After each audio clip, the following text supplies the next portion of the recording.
देखो आज हम पढ़ेंगे मॉडर्न हिस्ट्री का जो क्लास 8 का तुम्हारा शुरू हुआ है। ठीक है, पहला वाला चैप्टर इतना कुछ ज़्यादा नहीं है, फिर कभी उसको आराम से पढ़ा दूंगा। लेकिन आज जो मेन टॉपिक तुम्हारा जो हिस्ट्री स्टार्ट हो रहा है वो सेकंड चैप्टर से स्टार्ट हो रहा है कि नहीं। तो चैप्टर कौन सा है? From trade to territory.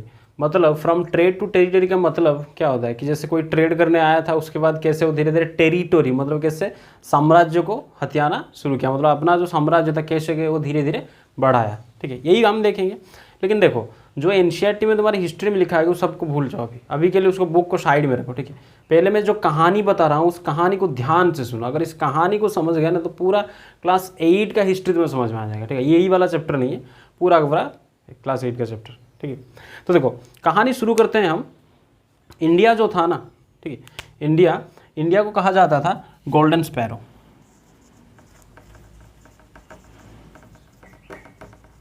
ये हमेशा से ब्रिटिश आने से पहले एंशियंट टाइम से भी तुम ले लो, इंडिया को कहा जाता था गोल्डन स्पैरो। गोल्डन स्पैरो का मतलब क्या है? सोने की चिड़िया। क्यों कहा जाता था? क्योंकि इंडिया के पास बहुत ज़्यादा वेल्थ था। वेल्थ मतलब धन संपत्ति, सोना, मतलब पैसा बहुत ज़्यादा था। किसके पास? इंडिया के पास।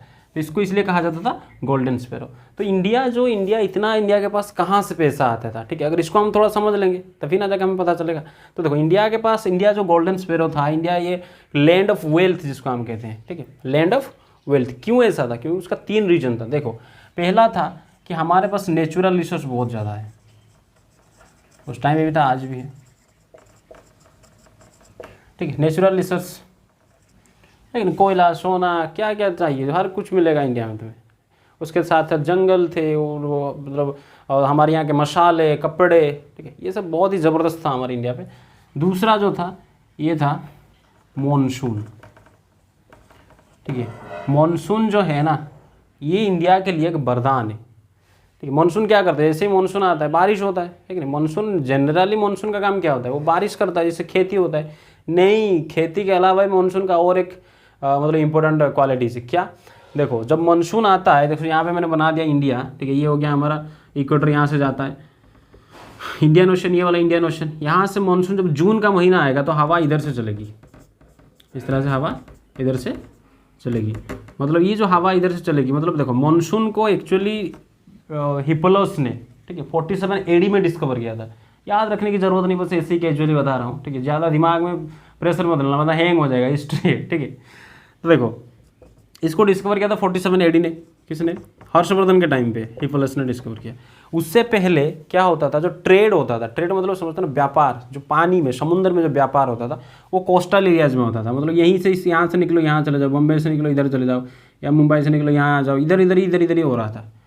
ठीक है, मतलब बीच समुद्र में गहराई में कोई नहीं जाता था भाई, क्योंकि नदी में मान लो तुम्हें नाव चलाना तो तुम वहाँ पर हाथ से नाव को कंट्रोल कर सकते हो, है कि नहीं। लेकिन अगर मान लो समुद्र में हो, समुद्र में तुम क्या मतलब मान लो कि जहाज रुक गया या फिर तुम्हारा जो कुछ भी है नाव, तो ये उतर कर थोड़ी ना उसको धक्का लगा, चल चल तैर तैर के उसको धक्का ना लगा, ऐसा नहीं हो सकता है ना। तो इसीलिए मानसून डिस्कवर होने से पहले, मानसून तो काफ़ी दिनों से ही शुरुआत से ही था, तो जो लोगों ने खोज नहीं किया था, जैसे ही खोज किया हिप्पोलोस ने, उसके बाद ट्रेड क्या हुआ? ट्रेड मतलब सी ट्रेड शुरू हो गया। क्यों? क्योंकि जैसे ही मानसून आता था जून के टाइम पे, यहाँ से जो इधर वाले से लोग सब यहाँ आते, इंडिया आते थे। ठीक है, इधर ही भाई, हाँ इंडिया ही आओगे वरना कहीं नहीं जा सकते। अरे देखे हो ना तुम जहाज में बड़े बड़े जो कपड़े लगे होते हैं, है कि नहीं। और किसी ने देखा होगा पायलट्स ऑफ द कैरिबियन, तो अच्छी बात है। तो वहाँ पे देखो बड़े बड़े कपड़े, है कि नहीं। उसको पहले इंजन नहीं था ना, तो कैसे भाई नाव चलाओगे, मतलब जहाज कैसे चलाओगे समुद्र में। तो वो क्या करता था, उस हवा उसको धकेल कर ले आता था। कहाँ? मतलब मानसून की वजह से इंडिया जो था ना, ये हमारा जो इंडिया था ये सेंटर बन चुका था। किसका सेंटर? ट्रेड का। किस किस के बीच में? ये हो गया हमारा ईस्ट, मतलब यहाँ पे मेनली एशियन कंट्रीज है। ठीक है, इंडोनेशिया, बहुत सारे एशियन कंट्रीज साइड में, साउथ ईस्ट में। उधर वाले यहाँ से वेस्ट से सारे सब यहाँ इधर आते थे, समझ रहे हो ना। फिर जब मानसून लौटता था तो वो लौट के चले जाते थे, समझ रहे हो ना। ये एक चीज़ हो गया। दूसरा चीज़ हो गया मानसून, इसकी वजह से ट्रेड काफ़ी ज़्यादा होता था। तीसरा था हमारा balance of payment. Balance of payment का मतलब, ये बहुत आसान भाषा में तुम्हें समझा रहा हूँ। बैलेंस ऑफ पेमेंट मतलब हम जो व्यापार करते थे, ज़्यादा क्या करते थे? एक्सपोर्ट करते थे, निर्यात मतलब बाहर भेजते थे, एक्सपोर्ट। और बहुत ही कम इंपोर्ट करते थे, मतलब अपने देश में लाते थे बाहर से कोई भी चीज़। मतलब हर कुछ इंडिया में मिलता था। 2 चीज़ ही हम बाहर से मंगवाते थे, ठीक है, बाकी सब कुछ हमारे यहाँ पे इंडिया पे हो जाता, मतलब एक्सपोर्ट। और हमारी इंडिया से हम बाहर बहुत से मतलब चीज़ों को बाहर बेचते थे, लेकिन बहुत कम चीज़ों को इंडिया में लाते, लेकिन अब उसका उल्टा हो रहा है। ठीक है, समझो कैसे क्या क्या कांड हो गया सब। तो एक्सपोर्ट जो हम करते थे बहुत ज़्यादा एक्सपोर्ट करते थे, तो इंपोर्ट क्या करते, 2-3 चीज़ें इंपोर्ट करते थे। एक था शराब, था लीकर, है कि नहीं, ये तो भाई ज़रूरी नहीं है। उसके बाद हॉर्स, घोड़ा। घोड़ा घोड़ा ये घोड़ा किसको चाहिए, राजा को चाहिए, मिलिट्री को चाहिए, है कि नहीं, और रॉयल पर्पज़ के लिए चाहिए।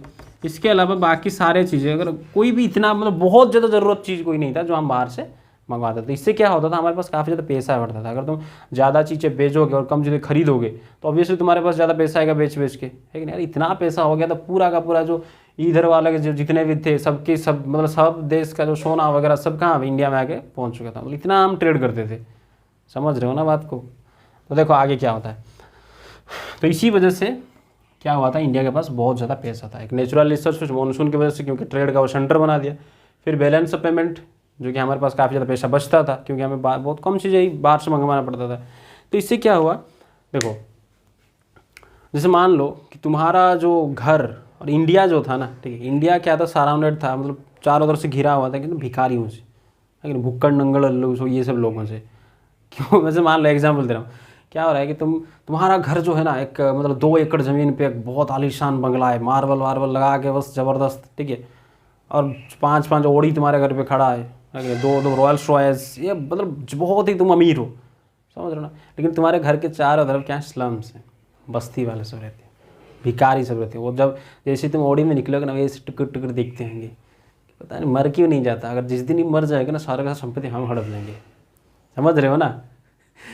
ऐसा ही सिचुएशन कुछ इंडिया के पास था। इंडिया इतना वेल्दी था, लेकिन उसके चारों तरफ जो थे ना, सब भूखे नंगे, सब वो सब ऐसे ही ताकते थे। कब इंडिया थोड़ा कमज़ोर होगा, जैसे ही इंडिया कमज़ोर होता था, बाहर से हमारे इंडिया पे अटैक होता था और इंडिया को लूटते थे, समझ रहे हो ना बात को। 15वीं सेंचुरी तक, 15वीं शताब्दी तक, 15वीं सेंचुरी तक अगर तुम देखो, 15वीं सेंचुरी तक, उससे पहले, अरे एक ने सब मतलब एंशियंट टाइम से पहले आर्यंस ने अटैक किया, फिर इंडो ग्रीक्स, फिर कुशान, शाक, मंगोल्स, मोगल्स, ये सब इंडिया पे अटैक किए। कब अटैक किया, जब इंडिया कमज़ोर होता था, मतलब इंडिया के राजा, कोई भी राजा उस टाइम पे मान लो कमज़ोर हो गया, तो उसी टाइम पे बाहर से अटैक होता था, समझ रहे हो ना बात को। जैसे मैंने कहा कि तुम्हारा घर बहुत, तुम रईस हो, लेकिन चारों तरफ क्या है, भिखारी सब वगैरह रहते हैं, लेकिन जिस दिन तुम कमज़ोर पड़ जाओगे, वो सब तुम्हें लूट लेंगे। ऐसे सिचुएशन कुछ हो रहा था किसके साथ, इंडिया के साथ, ठीक है। चलो आगे देखो, 15वीं सेंचुरी तक तो क्या होता था, इधर से अटैक होता था, यहाँ से पास से ही, इधर से, यही जो सेंट्रल एशिया वाला, इस वाले रीजन से, है कि नहीं, सभी यहाँ से अटैक करता था, क्योंकि इधर तो हिमालय, इधर समुद्र से कोई अटैक नहीं कर सकता था। लेकिन 15वीं सेंचुरी के बाद एक कांड हो गया। क्या कांड हुआ कि यूरोपियंस, एक नया पावर का एक एंट्री हुआ इंडिया में। कौन सा पावर, वो तो यूरोपियंस थे। यूरोपियंस मतलब देखो, ये यूरोप का जो नक्शा मैंने बता दिया, ये वाला जो एरिया है, ये पूरा का पूरा यूरोपियंस है। ये यहाँ से आए थे ब्रिटेन वाले, जिसको हम इंग्लिश कहते हैं, अंग्रेज़ कहते हैं, ठीक है। यहाँ से अगर तुम देखो, ये हो गया हमारा फ्रांस, ठीक है, और इस तरह से यहाँ पे डच है, इधर ऊपर जाओगे तो डच, तो यहाँ से सब आए थे, समझ रहे हो ना। और स्पेन पुर्तगाल भी यही है। तो यहाँ से मेनली सब आए, कहाँ, इंडिया आए। कैसे आए इंडिया, 15वीं सेंचुरी तक कोई बाहर का, मतलब यूरोपियंस कोई डायरेक्टली इंडिया में नहीं आ पाता था। लेकिन तुमने पढ़ा होगा कि 1498 में क्या हुआ, देखो 1498 में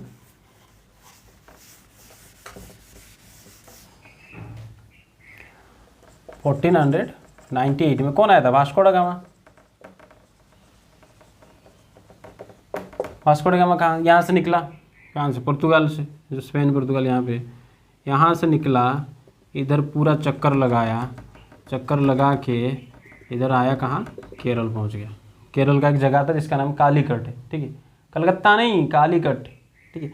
यहाँ पे आके पहुँच गया। कब आया ये, 1498, मतलब इससे पहले यूरोप से इंडिया तक डायरेक्ट सी रूट डिस्कवर नहीं था, किसी को पता नहीं था। इसने खोज के निकाल लिया, उसने फिर बता दिया था कि यहीं से अगर जाओगे ना, तभी जाके तुम पहुँच सकते हो इधर से, मतलब पूरा अफ्रीका को घूम के, समझ रहे हो ना। तो आके पहुँच गया कहाँ, इधर पहुँच गया। और जैसे ही इनको डायरेक्ट सी रूट मिला, तो 4 बड़े बड़े पावर्स, यूरोपियन पावर्स इंडिया आए। कौन कौन, देखो पहला कौन था, पहले आए कौन, पोर्तुगीज़, फिर आए डच, जिसको नेदरलैंड या हॉलैंड के लोगों को डच कहते हैं। फिर आए इंग्लिश, फिर फ्रेंच, ये 4 आ गए। समझ रहे हो ना बात को? किस लिए आए थे भाई? ट्रेड करने के लिए, ट्रेड, व्यापार। इसीलिए तो चैप्टर का नाम है फ्रॉम ट्रेड टू टेरिटरी। तो सब आए थे किसके लिए? ट्रेड करने के लिए। ठीक है, किताब को भूल जाओ, जो कहानी बता रहा उसको ध्यान से एंजॉय कर करके सुनो। देखो ये चारों आए किसके लिए? ट्रेड करने के लिए। कहाँ आए? इंडिया आए। लेकिन देखो ये हमेशा से ना, ये सब 1 नंबर के बदमाश थे।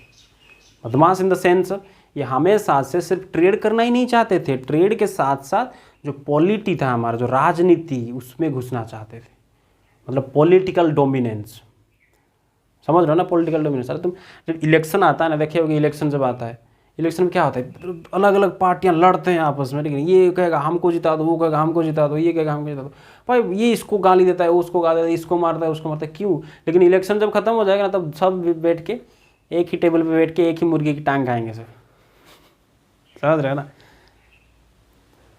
क्यों ऐसा होता है? इसका रीजन है क्योंकि अगर तुम्हारे पास पॉलिटिक्स पावर है तो तुम क्या कर सकते हो? उस कंट्री का इकोनॉमी को कंट्रोल कर सकते हो। अरे वही नो, जैसे प्राइम मिनिस्टर वगैरह सब क्या करते हैं? हमारे कंट्री के इकोनॉमी को सभी वही तो कंट्रोल करते हैं ना। तो मतलब अगर तुम्हें पॉलिटिकल डोमिनेंस मिल गया, उसके बाद तुम क्या कर सकते हो? उस कंट्री का इकोनॉमी को भी क्या कर सकते हो? कंट्रोल कर सकते हो।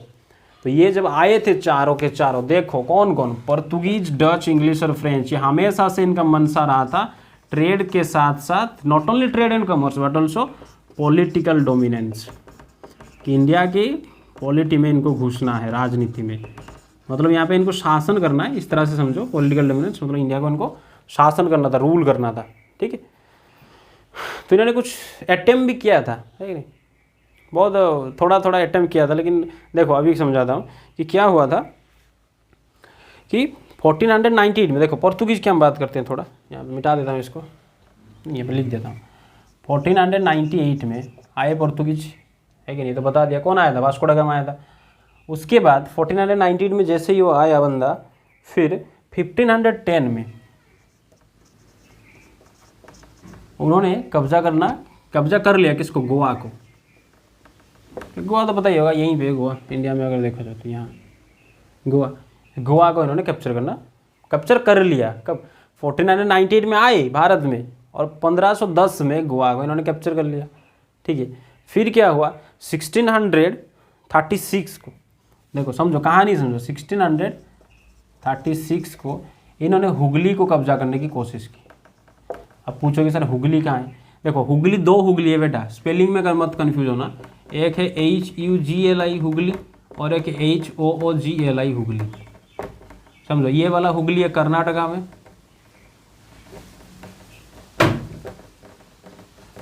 ये वाला हुगली है बंगाल में, कलकत्ता के पास। ठीक है, समझ रहे हो ना? यहाँ देखो, तो देखो क्या हुआ? पोर्तुगीज आए थे 1498 में, 1510 में उसने गोवा हत्या ली। फिर 1636 को, 1636 को हुगली, जो कहाँ पे? कर्नाटका, उसको कैप्चर करना शुरू किया। लेकिन उस टाइम पे 1636 में इंडिया का जो राजा था, India was under a very powerful Mughal ruler, Shahjahan. समझ रहे हो ना? इंडिया में तब दिल्ली में कौन बैठा था? इंडिया के दिल्ली में शाहजहां बैठे थे, है कि नहीं? बहुत पावरफुल मुगल रूलर थे, वही जो मुमताज़ के लिए ताजमहल बना देते, है कि नहीं? उन्होंने पकड़ा पोर्तुगीज वालों को, पिछवाड़ों में डंडा लगे मारा 2-3।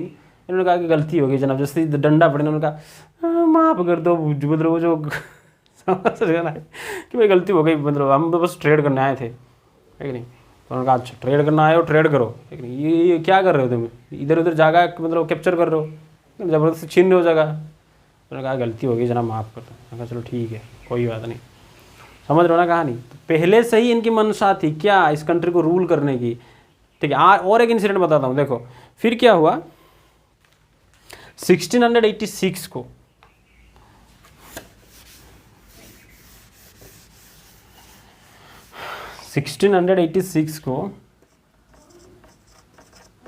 इन्होंने कब्जा करना। देखो 1606 को ये इंग्लिश कौन थे? जो इंग्लैंड से आए थे। इन्होंने कब्जा करना था किसको? वही हुगली, कर्नाटक वाला।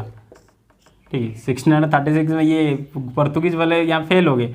फिर इंग्लिश देखो क्या होता है ना, 1636 में कौन थे, शाहजहां थे, फिर शाहजहां उसके बाद उनकी डेथ हो जाती है, फिर 1686 में शाहजहां नहीं थे, तो इंग्लिश को लगा, जो अंग्रेज़ थे उनको लगा कि अब तो राजा मर गया, शायद और क्या करते हैं ना, इसको कब्जा लेते हैं, है कि नहीं। अब पोर्तुगीज़ वाला तो नहीं कर पाया, हम इसको कब्जा लेंगे, किसको, हुगली को। तो फिर वो जाके हुगली को जैसे ही कब्जा करना शुरू किया, उनकी भाई दुर्भाग्य था इतना उनका माता मतलब क्या गए, भाग्य खराब, उससे भी और वक्त खतरनाक राजा उस टाइम पे इंडिया पे था, मुगल रूलर, कौन, औरंगजेब। पढ़े होगे क्लास 7 में, याद करो, एक वो तो और ज़्यादा खतरनाक था औरंगजेब।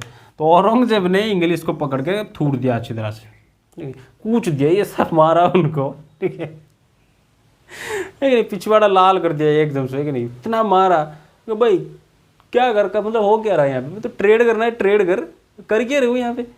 उसने कहा जनाब गलती हो गई, ठीक है। औरंगजेब ने छोड़ दिया उनको। क्यों छोड़ा, क्योंकि ये सब आते थे ना व्यापार करने के लिए, अपने देश से सोना जो चांदी ये सब लेके आते थे हमारे देश में, दे के हमसे चीज़ें खरीद के लेके जाते थे। तो औरंगजेब ने कहा कोई बात नहीं, हमारे देश कोई सोना आ रहा है, ठीक है, अगले बार से ध्यान से, ठीक है, कोई इधर उधर काम मत करना, नहीं तो पकड़ के बहुत मारेंगे, समझ रहे हो ना बात को। तो देखो मैंने क्या कहा, 15 सेंचुरी तक, समझो कहानी ध्यान से समझो, 15 सेंचुरी तक क्या हुआ, पहले से ही इंडिया बहुत ज़्यादा मतलब वेल्दी था, बहुत पैसा था इंडिया के पास, बहुत, इसलिए तो उसको हम सोने की चिड़िया कहते हैं। फिर क्या होता था, लेकिन इंडिया जो सराउंडेड था, मतलब इंडिया चारों तरफ से किससे, स्लम एरिया से घिरा था। स्लम मतलब समझते ना, भिखारी भुक्कड़ नंगल, इस तरह का कुछ टर्म यूज होता है, भूखे नंगे लोगों से।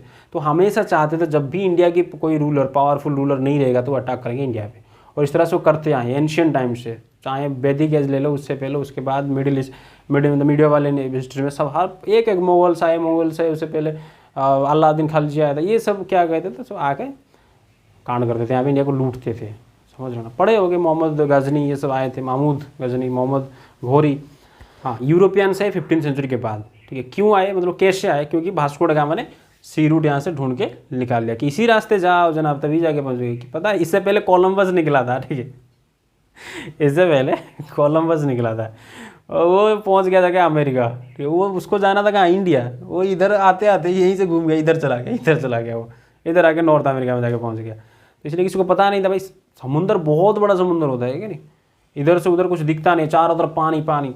तो इसने सी रूट निकाल के इनको दे दी। तो जैसे ही पोर्तुगीज आए 1498 में, उसके बाद कौन आए, धीरे धीरे डच आए, इंग्लिश आए, फ्रेंच है, लेकिन सभी आए, लेकिन उनका पहले से मनसा क्या था, सभी चाहते थे कि इंडिया में रूल करना चाहते थे, इंडिया की मतलब पॉलिटी में उनको डोमिनेंस चाहिए था।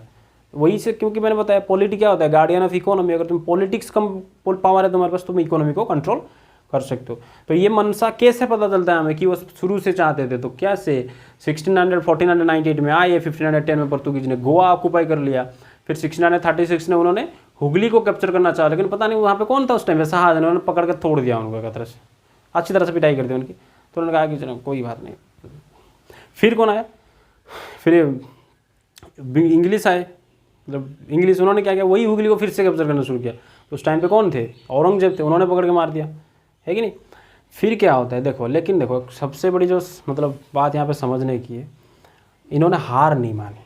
ये जो थे ना गधे सब, मतलब गधे तो नहीं कह सकते, गधे तो हमारे इंडिया के राजा थे गधे से, तो ये जो थे मिटा दिया, कोई बात नहीं। याद ही होगा तुम्हें कौन कौन, इंग्लिश, फ्रेंच, डच और पोर्तुगीज, ये सब चुपचाप बैठ गए, ठीक है, आराम से, कोई बात नहीं, ट्रेड करते रहो, कब तक, सही समय आने तक, समझ रहे हो ना। सही वक्त जब आएगा तभी हम उठेंगे, उठ खड़े होंगे।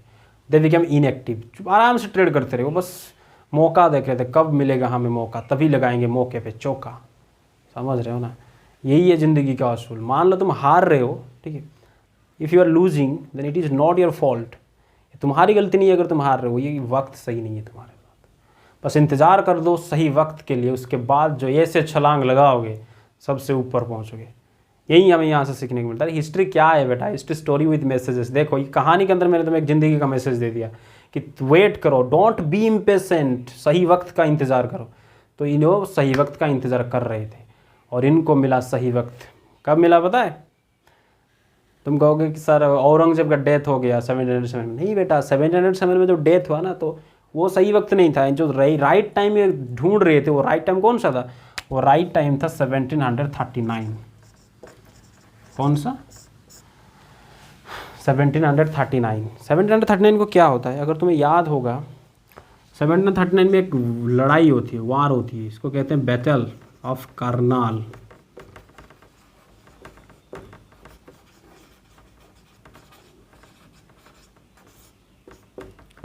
बैटल ऑफ करनाल, ठीक है, किस किस के बीच में हुआ था उससे समझने से पहले बस नहीं बता ही देता हूँ। देखो बैटल ऑफ करनाल में क्या हुआ था, ये आया था ईरान से आया था एक बंदा, उसका नाम था नादिर शाह, ठीक है। ईरान से कौन आया था? नादिर शाह। इंडिया में उस टाइम पे मुगल रूलर कौन थे? बारशेष, शॉर्ट में लिख रहा हूँ, मोहम्मद शाह रंगीला, मतलब समझ रहे हो ना, इसके नाम के पीछे ही रंगीला लगा है। रंगीला मतलब समझ रहे हो ना, रंगीलो मारो ढोल ना, जो गाना है ना, ये रंगीला। रंगीला मतलब ये बस देखो औरंगजेब की मृत्यु की बात, ठीक है, 707 में जो औरंगजेब का डेथ होता है उसके बाद सब एक के गधा थे सब, ठीक है, काम काज कुछ करते नहीं थे।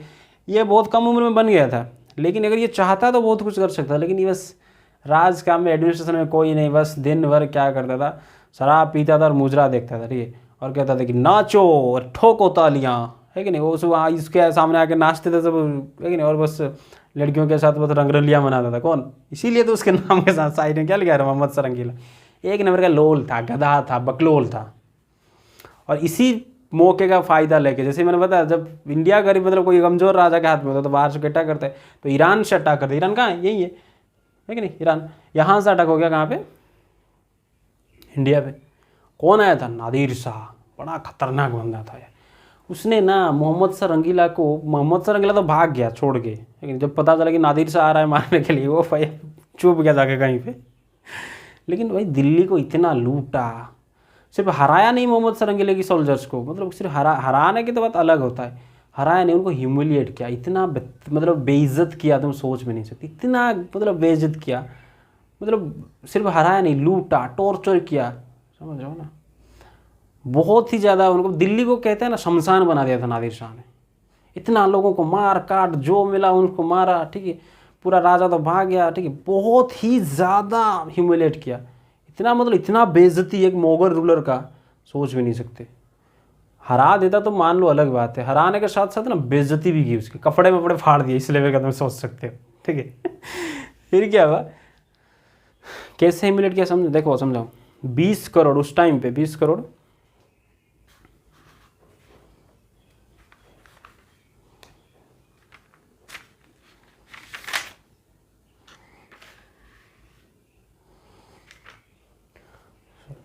सत्तर करोड़, ठीक है, कितना?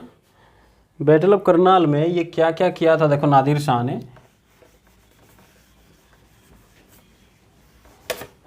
नादिर शाह ने बैटल ऑफ करनाल जीतने के बाद 70 करोड़ उस टाइम पे कैश पैसा, उसके साथ साथ पीकॉक थ्रोन जो शाहजहां ने बनवाया था, मयूर सिंहासन, कोहिनूर हीरा, डायमंड, ये बस लिस्ट में था। और बाकी जो रास्ते में मिल गया ना, ये तो राजा से लेके गया था, बाकी जो उनके सोल्जर्स ने लोगों से जुड़ा था उसका तो लिस्ट ही नहीं है। इतना भयानक लूटा किसको? इंडियंस को, दिल्ली को, बस शमशान बना के। जब ये बैटल ऑफ करनाल हुआ ना, देखो 1739 में जब बैटल ऑफ करनाल हुआ ना, तो यहाँ पे कौन कौन थे जो यूरोपियन पावर्स थे? कौन कौन? पोर्तुगीज, डच, फ्रेंच और इंग्लिश। इनको एक मैसेज मिला। क्या मैसेज? कि the boss of the country is no more, मतलब इस कंट्री का, घर का मुखिया अब नहीं रहा भाई। क्योंकि पहले भी ये चाहते थे किसको? इंडिया को कंट्रोल करने के लिए, इंडिया को ऑक्यूपाई करने के लिए, लेकिन इनको कूच देता था कौन? इंडिया के जो बॉस था, राजा थे, जो सम्राट थे। लेकिन बैटल ऑफ करनाल के बाद इनको समझ में आ गया कि अब कोई कुछ ना कर सकता, हमारा बाल भी ना बांका कर सकता। समझ रहे हो ना बेटा? तो फिर इन्होंने फिर से क्या करना लगे, उठने लगे। जैसे मैंने कहा था कि सही वक्त का इंतज़ार कर रहे थे, सही वक्त, राइट टाइम का इंतज़ार कर रहे थे, और इनको मिल गया अपना राइट टाइम। जैसे ही बैटल ऑफ करनाल में दिल्ली को लूटा गया, मोहम्मद शाह रंगीला को अच्छी तरह से रंग में भर दिया गया, किसी ने, नादिर शाह ने कर दिया, तब इनको मैसेज मिला कि अब इंडिया को ऑक्यूपाई करने का राइट टाइम आ गया। ठीक है, तो कौन कौन राइवल्स थे? 4 पावर्स थे, कौन कौन? देखो तो देखो कौन कौन पावर थे सब जो वेट कर रहे थे, जैसे मैंने यहाँ बताया पहले वाला कौन था, पोर्तुगीज, डच, इंग्लिश और फ्रांस। तो इनके बीच में ना एक कंपटीशन हुआ, एक रेस चला। रेस मतलब समझते हो ना, तो कि कौन बनेगा करोड़पति, नहीं वो वाला रेस नहीं, कौन इंडिया में पावर मतलब रूल करेगा, और इंडिया को कौन कैप्चर करेगा, कौन इंडिया में व्यापार करेगा, इंडिया को बर्बाद करेगा, यही समझो। तो देखो जब इनके बीच में कंपटीशन हुआ ना, पोर्तुगीज ना इसने क्या कर लिया, इसने कर लिया मैरिज अलायंस। मैरिज अलायंस क्या होता है बेटा, शादी कर ली क्या, नहीं। मैरिज अलायंस मतलब जो पोर्तुगीज़ की प्रिंसेस थी, ठीक है, ये छोट प्रिंसेस मान लो प्रिंसेस, ठीक है, और ब्रिटिश जो ब्रिटेन के जो प्रिंस था, ये प्रिंस और ये प्रिंसेस, ठीक है, इसको इसने क्या कर ली, शादी कर ली इनसे, इससे शादी हो गई। तो इन्होंने कहा कि भाई अब तो अब क्या हो गए, लड़के वाले हो गए, ससुराल वाले हो गए, तो हम थोड़ी ना अपने रिश्तेदार से लड़ेंगे। कौन, पोर्तुगीज़ ने कहा। तो इवन और पोर्तुगीज़ ने क्या कहा पता है, यहाँ पे जो मुंबई था, मुंबई आइलैंड, इसको दे दिया किसको, ब्रिटेन को, इंग्लिश को दे दिया एज ए डाउरी, दहेज में। तो क्या पोर्तुगीज रेस से बाहर पहले ही, कैसे बाहर हो गया, क्योंकि मैरिज अलायंस हो गया, उनके बीच में शादी हो गया, वहाँ पे, यहाँ पे कुछ नहीं हुआ, वहाँ पे कहाँ पे, तो इंग्लैंड और पोर्तुगीज, वहाँ पे उनके आपस में शादी हो गई कि प्रिंस और प्रिंसेस के साथ। तो इन्होंने कहा कि भाई रिश्तेदार हैं, है कि नहीं, तो थोड़ी इसे कोई दामाद को मारेगा समझ रहे ना, उनकी लड़की विधवा नहीं हो जाएगी। तो फिर ये मैरिज अलायंस करके रेस से बाहर हो गए। फिर बचा कौन, डच।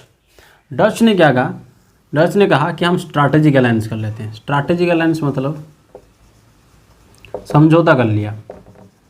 क्या समझौता, डच ने कहा देखो यहाँ पे अगर नीचे जाओगे ना, इधर से नीचे, तो क्या क्या मिलेगा तुम्हें, इंडोनेशिया मिलेगा,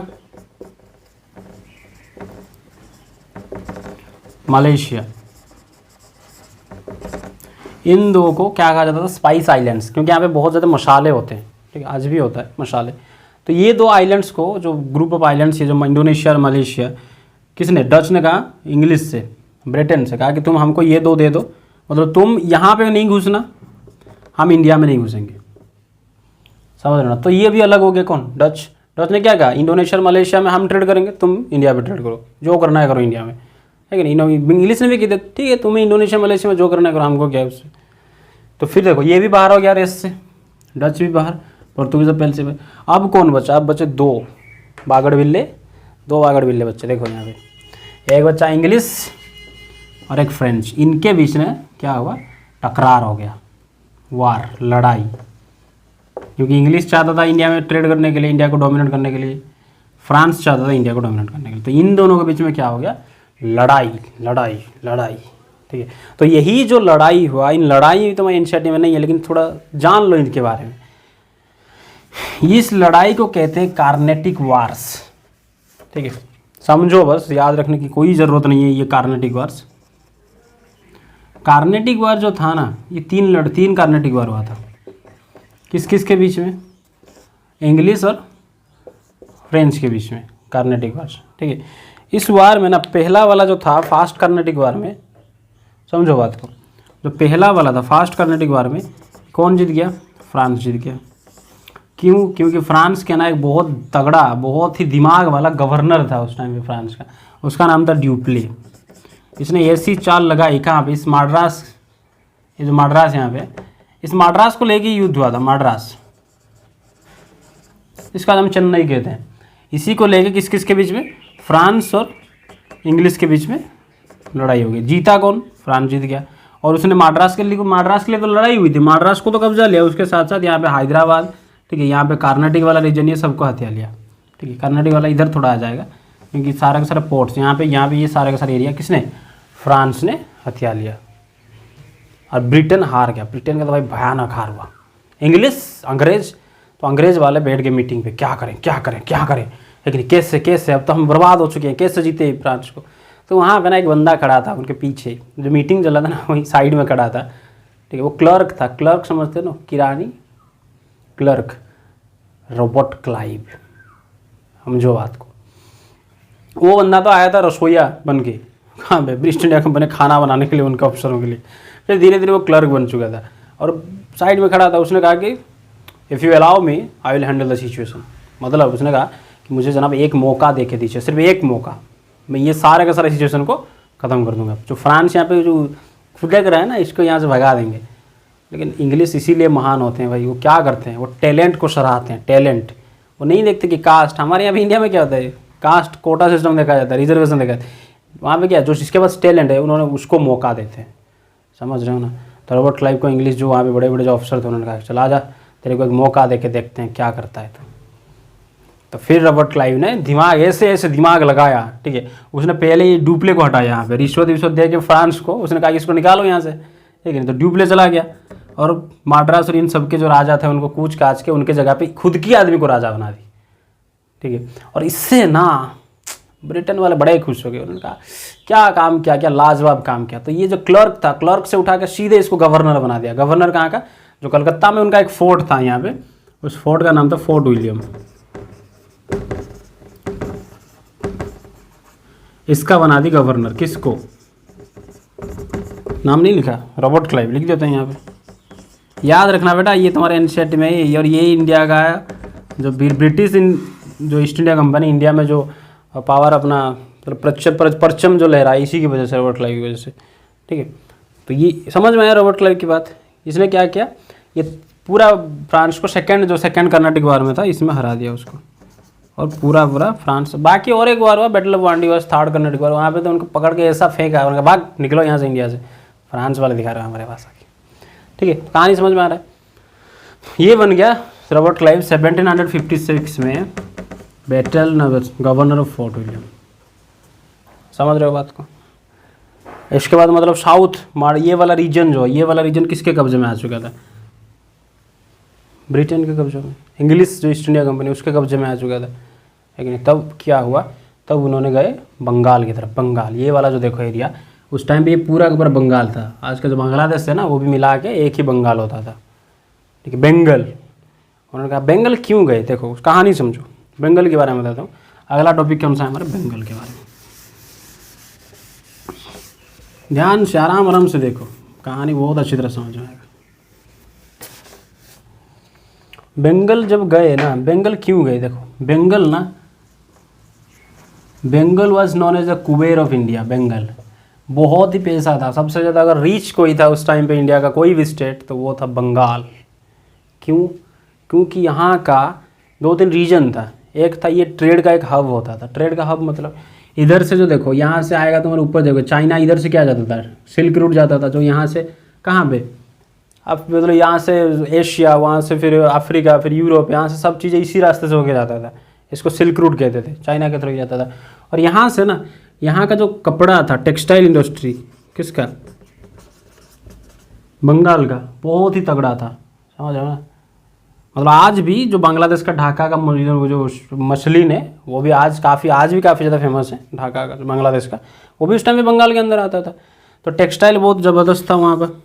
प्लस फर्टाइल लैंड उपजाऊ ज़मीन, मतलब लोहा फेंक दो, 2 महीने के बाद AK-47 निकलेगा वहाँ से, लेकिन कुछ करना नहीं, बस फेंक दो निकल जाएगा। मतलब ऐसे बीज फेंक लो, अपने आप पेड़ उगाएगा, और वहाँ से खेती बहुत ज़बरदस्त होता था।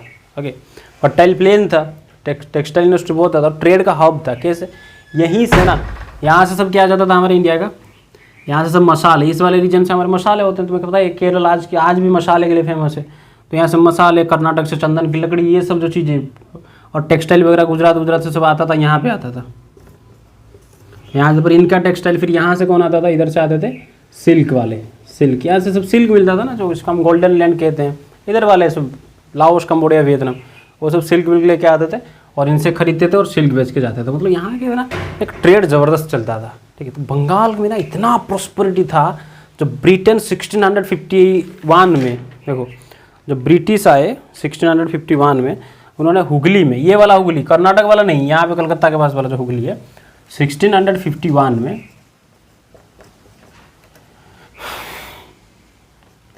हुगली में उन्होंने क्या किया, ब्रिटिश ने पहला फास्ट फैक्ट्री खोला। देखो तुम बच्चा समझना, यहाँ पे आराम से बेटे, फैक्ट्री का मतलब ये नहीं कि वहाँ पे जैसे आज का वाला फैक्ट्री कुछ बन रहा होगा, नहीं। वो फैक्ट्री मतलब एक वेयर हाउस बनाते थे, गोदाम, जहाँ पे क्या करते थे सारे के सारे चीज़ें ला के वहाँ पे रखते थे। मतलब जो ट्रेड, मतलब देखो एक ही दिन में तुम्हारे पास सब चीज़ें नहीं आएगा, तुम एक ही दिन में सब चीज़ खरीद भी नहीं सकते अलग अलग जगह घूम के। तो वो क्या करते थे, रोज़ जाते थे अलग अलग जगह से चीज़ें खरीद के ला के एक जगह पे इकट्ठा करते थे। जब वो देखा गया कि क्योंकि जहाज़ बड़ा था तो बड़े जहाज़ में कि 2 किलो आलू लेके थोड़ी जाएंगे, तो मतलब सारा का बहुत सारा सामान होगा ना, एक साथ सब लेके जाएंगे, समझ हो ना। तो सब कुछ जाके एक जगह पे इकट्ठा करते थे। जो रूम था, ठीक है ना, जो बहुत बड़ा एक रूम वो बनाते थे, ठीक है, उसी को कहते थे रूम, मतलब घर समझो, उसी को हम कहते थे फैक्ट्री। तो हुगली में पहली बार जो इंग्लिश था उसने फैक्ट्री कब बनाया था? 1651। कहाँ पे? हुगली। समझो कहानी आराम से। लेकिन यहाँ पे जब हुगली में वो बना था ना, उसी साल इनका बस कहानी देखो क्या बताता हूँ। पहली बना दी फैक्ट्री 1651 में हुगली, उसी साल ना, ठीक है, उसी साल कि शाहसूजा, किसके नाम बताया मैं? शाहसूजा 1651 में, ये शाहजहां का बेटा था, ठीक है। वो कौन था? बंगाल का गवर्नर था, क्योंकि पिताजी तो बैठे थे दिल्ली में, लेकिन वो अपने बेटे को क्या करते, 4 बेटे थे, अलग अलग बेटे को अलग अलग एरिया में उनको क्या बना था, एक तरह का नवाब बना के छोड़ दिया था कि तुम जाके गवर्नर थे आगे, लेकिन जैसे प्रधानमंत्री कहाँ पे, सेंटर पे, लेकिन अलग अलग स्टेट में जब चीफ मिनिस्टर है सब, उसी तरह से उनका एक बेटा था शाहसूजा, उसको यहाँ पे भेजा गया था क्या करने के लिए, इस बंगाल को संभालने के लिए। तो जैसे ही बंगाल में वो था ना, उसकी लड़की बीमार हो गई, ठीक है, मलेरिया हो गई थी उस टाइम पे, और ब्रिटिश के ना एक डॉक्टर आया था उनके साथ, जो इंग्लिश ब्रिटेन, उन्होंने इसको कुछ पेंसिल वेंसिल दे दी और वो ठीक हो गई। तो इससे शाहसूजा बड़ा खुश हुआ, उसने कहा क्या यार तुमने तो हमें लड़की को बचा दी, क्योंकि हमारे इंडिया में तो उस टाइम पे इतना ज़्यादा टेक्नोलॉजी नहीं था, मेडिसिन नहीं बना था। तो इन्होंने कहा कि इसके बदले ना, बहुत खुश हो गया शाहसूजा, और उसने क्या कहा कि बंगाल में तुम्हें जितना ट्रेड करना है करो, साल में सिर्फ 3000 रुपये दोगे हमें। देखो कितना गधा था वो। उसने कहा बंगाल में तुम्हें जितना ट्रेड करना है करो, साल में हमें कितना दोगे? सिर्फ 3000 रुपये। 3000 रुपये में एक साल में तो बंगाल में जितना ट्रेड करना है करो। अरे कोई भी कंपनी बाहर से जब आता है इंडिया में ट्रेड करना, उसको टैक्स देना पड़ता है सरकार को, इसने कहा सिर्फ 3000 दो और जितना चाहे ट्रेड करना है करो, ठीक है। फिर क्या होता है देखो, पहला वाला कहानी समझो। उसके बाद आया 1698 को,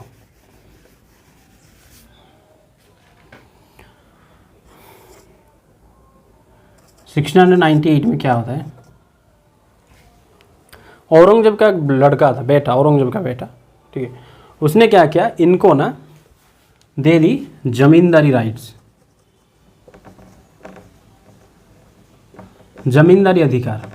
3 गांव दिया था, ठीक है, ये तुम्हारे एनसीईआरटी में लिखा गया है कौन कौन सा। एक था गोविंदनगर था, एक था कालीकट, बाद में चल के जो कलकत्ता बना, ये तुम्हारे एनसीईआरटी में लिखा गया, याद रखना इसको, कालीकट ये, और एक कुछ ऐसा था। चलो तो देखो 3 गांव को इनको क्या दे दिया, जमींदारी राइट। तो मतलब देखो धीरे धीरे ना ब्रिटिश क्या कर रहा है, पॉलिटिक्स में घुस रहा है, ठीक है, मतलब ज़बरदस्ती इसको बुला के घुसा रहे हैं, हाँ वेल मुझे मार मार मुझे मार, है कि नहीं। तो देखो 1651 में उनको मिल गया क्या, ट्रेड करने के लिए 3000 रुपये में दो और जितना ट्रेड करना करो। और 1698 को क्या होता है, ज़मींदारी राइट्स उनको मिल जाती, ठीक है। फिर क्या होता है देखो, इतने में ही ये नहीं होता कि इतना सब लोल थे। फिर क्या होता है कि मुगल जो एम्परर था, पूरा राजा, औरंगजेब के बाद एक राजा आया था जिनका नाम था फारूक शियार।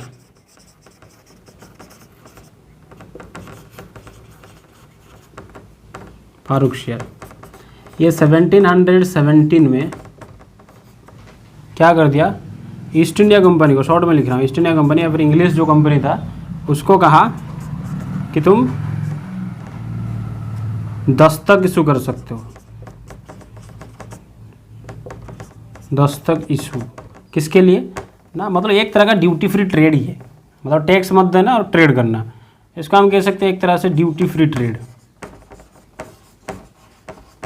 विदाउट टैक्स दो और ट्रेड करो, जितना चाहे उतना व्यापार करो, समझो बात को। दस्तक इशू मतलब क्या होता है, उसने इनको परमिशन दे दी। परमिशन मतलब जैसे क्या करते हो कि मान लो मेरा कोई सामान मैं यहाँ से लेना चाहता हूँ, कि वो मेरा सामान इससे कैसा पता चलेगा कि मान लो मैंने एक उसके पीछे एक स्टाम्प लगा दी, स्टाम्प लगा के उसने मेरा साइन कर दी, उसने पीछे मैंने साइन कर दी कि ये मेरा सामान है। ऐसे ही करते हैं, निशान देते हैं। अरे हर कोई कंपनी का कैसे पता चला, फ्लिपकार्ट का कैसे पता चलेगा, उसमें लिखा होता है फ्लिपकार्ट, अमेजन का वहाँ पे उस कवर पर अमेजन लिखा होता है कि नहीं। उसी तरह से उन्होंने कहा कि कंपनी वालों अगर तुम चाहो ट्रेड करने के लिए तो कर सकते हो ट्रेड, कोई प्रॉब्लम नहीं, और तुम्हें क्या चाहिए, ड्यूटी फ्री, मतलब कोई पैसा मत दो। तो इन्होंने कहा कि कोई अगर हमें रोकोगे, अगर कोई हमें कोई तुम्हारे वहाँ का बंगाल का कोई राजा या फिर किसी ने रोका हमें, सेनापति वनापति ने कुछ ने, तो हम क्या करेंगे, उनको क्या दिखाएंगे। उसने कहा ठीक है मैं तुम्हें एक अधिकार देता हूँ, तुम क्या कर सकते हो, अपनी सामान, कंपनी की सामान को जब तुम ट्रेड कर रहे हो वहाँ पे, तो उसके पीछे तुम एक धब्बा लगा दोगे, मतलब एक तरह का तुम्हारे पास एक कागजात होगा, उसमें एक धब्बा लगा के दिखा दोगे कि देखो ये कंपनी का सामान है, और कंपनी का सामान में अगर होगा तो कोई उसमें तुमसे टैक्स नहीं लेगा। समझ रहे हो ना बात को, यही बिना कांड हो जाता है। इसी चीज़ से बंगाल का जो नवाब था, बंगाल के जो नवाब थे उनके और ब्रिटिश ईस्ट इंडिया कंपनी या फिर जो इंग्लिश थे उनके बीच में एक टेंशन हो गया। टेंशन समझते हो ना, टकराव। कैसे टकराव हुआ, देखो जैसे मान लो सरकार, तुमने एक बहुत बड़ी सरकारी नौकरी की और सरकार ने तुम्हें एक कार दिया, जैसे बड़े बड़े कलेक्टर वलेक्टर को सबको मिलते हैं गाड़ियाँ, सरकारी गाड़ियाँ, तो उस कार में ना, कार दिया सरकार ने किसके लिए, तुम्हारे ऑफिशियल काम के लिए। तुम उस कार को क्या करोगे, अपने बीवी को, ड्राइवर को उस बीवी के साथ भेज दोगे, चलो इसको ब्यूटी पार्लर लेके जाए, बच्चों को लेके जाए, स्कूल छोड़ के आओ, है कि नहीं। और रिलेटिव्स को भेज दिया कि चलो इसको लेके शिरडी चले जाओ तुम। पेट्रोल कौन दे रहा है, सरकार। कुछ ऐसा ही हुआ, मतलब मुगल जो एम्परर था, किसने, फारूक शाह ने दिया था दस्तक इशू करने के लिए कि तुम अपने कंपनी की चीज़ों का अगर तुम ट्रेड करना चाहते हो, कंपनी के सामान पे। इन्होंने क्या किया, इसको, ये कंपनी वाले क्या करते थे पता है, कंपनी तो खुद ट्रेड करता था, खुद ही ये अपना बिजनेस भी चलाते थे, साइड बिजनेस, साइड में खुद का साइड बिजनेस चलता था। जैसे मान लो मैं कंपनी के लिए काम करने आया हूँ यहाँ पे, मैं कंपनी के लिए भी काम कर रहा हूँ, कंपनी भी सामान खरीद के भेज रहा है, लेकिन मैं कि उसके साथ साथ मेरा खुद का भी एक बिजनेस चल रहा है, मैं भी उसी जहाज़ में थोड़ा बहुत कुछ अपना सामान लेके वहाँ पे बेचूंगा। उन्होंने कहा तो ये राइट मिला था, अधिकार मिला था कंपनी वालों को, कंपनी के सामान में कोई टैक्स नहीं लगेगा। ये क्या करने लगे, वो खुद के लिए भी, जैसे मान लो मैं कंपनी के लिए इशू कर रहा हूँ, स्टाम्प लगा के दे रहा हूँ, मैं एक दो स्टाम्प लगा के पर्ची मैं भी खुद रख लूँगा, है कि नहीं, जो मेरे सामान के लिए भी काम आ जाएगा। यही नहीं, जो इनके भारत के जो इंडियन ट्रेडर्स के तो दोस्त थे ना ब्रिटिश को, उनको भी दे दिया, तुम भी ले लो। मतलब बंगाल के जो नवाब थे ना, जिनको भाई सरकार को पैसा कहाँ से आता है, टैक्स से आता है, तो बंगाल का जो नवाब था वो तो माथा फोड़ लियो, भाई साहब पैसा 1 रुपये भी नहीं आ रहा है हमारे पास, अब तो देश कैसे चलाएंगे हम। समझ रहे हो ना। तो इसी बीच से लेके, इसी बात को लेके उनके बीच में टेंशन बढ़ा, टकराव।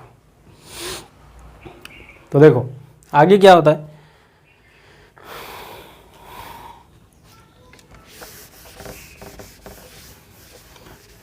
लेकिन जब बंगाल की स्थापना हुई थी, अगर तुम क्लास 7 में नहीं है, इसी साल 7 में था 1717 में बंगाल की स्थापना की थी मुर्शिद कुली खान ने, मुर्शिद कुली खान। उसके बाद आए थे अलीवर्दी खान,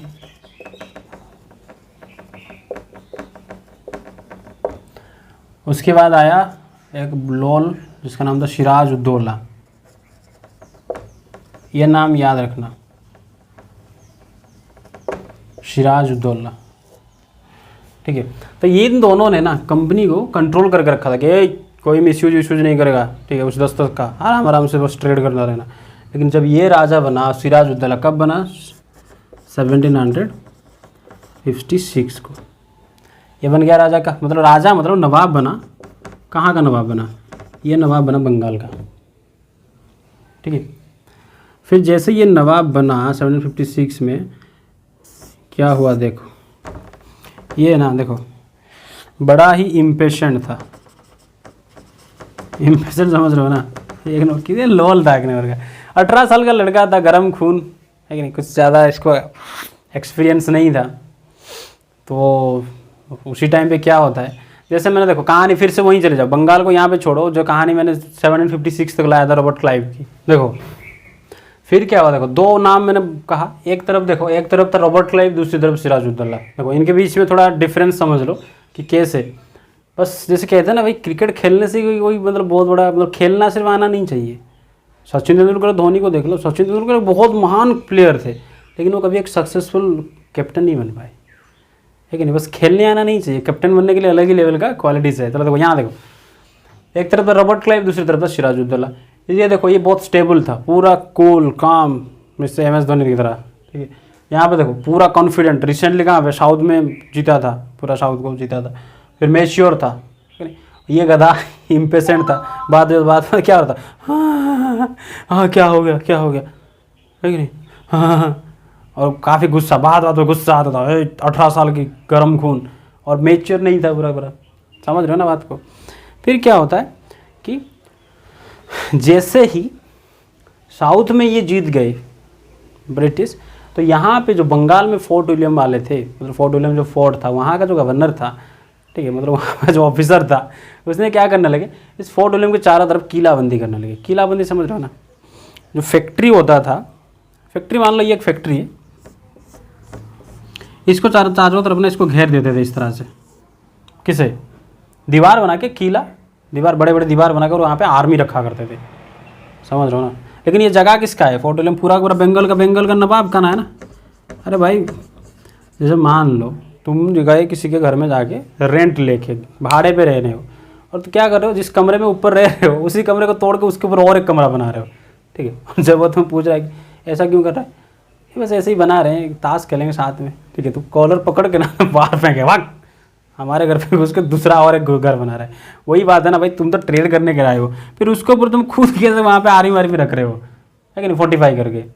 इस बात से ना काफ़ी गुस्सा आएगा किसको, सिराजुद्दौला को, गर्म खून था, तो आ गया।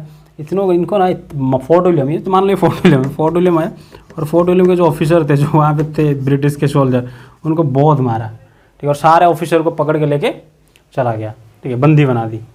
जब ये खबर सुना किसको, रॉबर्ट क्लाइव यहाँ पे था, तो ये भागा यहाँ आया, लेकिन जब आने से पहले उसने क्या किया, पहले लड़ाई से पहले, समझो लड़ाई से पहले दुश्मन को ना बदनाम करना ज़रूरी होता है। बदनाम कैसे ना, इसने क्या किया था, ये जो ऑफिसर्स को या फिर सोल्जर्स को पकड़ा था ना, उसको एक 6x6 मतलब इस तरह से छोटे कमरे में पकड़ के सबको घुसा दिया, है कि नहीं। और वहाँ कोई दरवाज़ा नहीं था, मतलब खिड़की विड़की जहाँ से हवा आ सके, वो सब ना शॉर्टेज, ऑक्सीजन शॉर्ट वगैरह मर गए थे, बस कुछ ही बचे थे। 100-150 को 6x6 में, समझ रहे हो ना, 20x20 या 6x6 कमरे में सबको घुसा दिया था, तो काफ़ी लोग मरे। जब ये मरे तो ये मौका मिल गया किसको, रॉबर्ट क्लाइव को, किस, सिराजुद्दौला को बदनाम करने के लिए। उसने कहा देखो ये हैवान है कि नहीं, आपने जो ब्रिटिश के मैगजीन में छपने लगा कि देखो तुम्हारे जो लोग आए थे यहाँ पे ट्रेड करने के लिए, उनको इस राजा कैसे मार रहा है। जैसे अमेरिका जैसे क्या करता है, सद्दाम हुसैन को क्या कर रहा था, ब्लेम किया पहले मारने से पहले, उसने कहा कि ये सबको बोला ये सद्दाम हुसैन जो इराक का है ना, इसके पास ये न्यूक्लियर बम तो नहीं था, केमिकल बम बना रहा है, केमिकल हथियार बना रहा है कि नहीं, ये सबको दुनिया को बर्बाद कर देगा, सबको बर्बाद कर देगा। फिर सबने कहा कि चलो इसको तो मार दो, और फिर अमेरिका ने मार दी सद्दाम हुसैन को, है कि नहीं। अब पता नहीं कहाँ गया केमिकल वेपन, कुछ नहीं मिला, ढूंढ रहे हैं अब तक, है कि नहीं। एक एसिड का शीशी मिला है सिर्फ, केमिकल वेपन। इसी तरह ना रॉबर्ट क्लाइव ने इसको पहले बदनाम कर दिया। तो सारे जो वहाँ पे ब्रिटिश के थे उन्होंने कहा कि चलो तब तो मारना चाहिए इस राजे को। फिर क्या किया, और जब आया बंगाल, कहाँ से, मद्रास से आके बुलाया, यो कौन कौन है भाई, विभीषण आ जाओ यहाँ पे। विभीषण समझ रहे हो ना, खुद का शत्रु, मतलब घर का जो खुद का अपना खुद का बंदा, जानी दुश्मन हो। विभीषण, जैसे एक विभीषण ने पूरे रावण को हरा दिया था, पूरे लंका को बर्बाद कर दिया था। यहाँ ना बंगाल में ना 100 विभीषण थे, एक से बढ़कर एक विभीषण थे। कहाँ पे, बंगाल में। आए सब भिकमंगे की तरह आके खड़े हो गए रॉबर्ट क्लाइव के सामने, है कि नहीं। कौन कौन आए थे देखो, समझा देता हूँ कौन कौन आए थे। आए थे, पहला बंदा था मीर जाफर, इसको याद रखना पक्का, और दूसरा मीर कासिम, ये था ना उसका आर्मी का जनरल था, सेनापति था, किसका, सिराजुद्दौला का। खुद का सेनापति आके रॉबर्ट क्लाइव से बोल रहा है कि भिकमंगे की तरह, जनाब जनाब हमारी मदद कर दो। उसने कहा क्या चाहिए तेरे को, बोल। उसने कहा कि राजा बना दो हमको, नवाब बना दो बंगाल का। उसने कहा ठीक है बना देंगे, हमारी साथ दोगे ना। उसने कहा जी जी हजूर जी साथ देंगे। लेकिन और भी थे, कौन, एक मानिक चंद था, जगत सेठ था, उन्होंने कहा कि हमको ट्रेड रिलेक्शन चाहिए। अरे देंगे लेकिन साथ तो दो। इतना गद्दार से तब, मतलब खुद की राजा की सेनापति है कि राजा को सपोर्ट नहीं कर रहे हो, जाके दुश्मन से हाथ मिला ली, ठीक है। और फिर क्या हुआ, फाइनली 1757 को एक लड़ाई होती है किस किस के बीच में, रॉबर्ट क्लाइव और सिराजुद्दौला के बीच में। इस लड़ाई को कहते हैं बैटल ऑफ प्लेसी।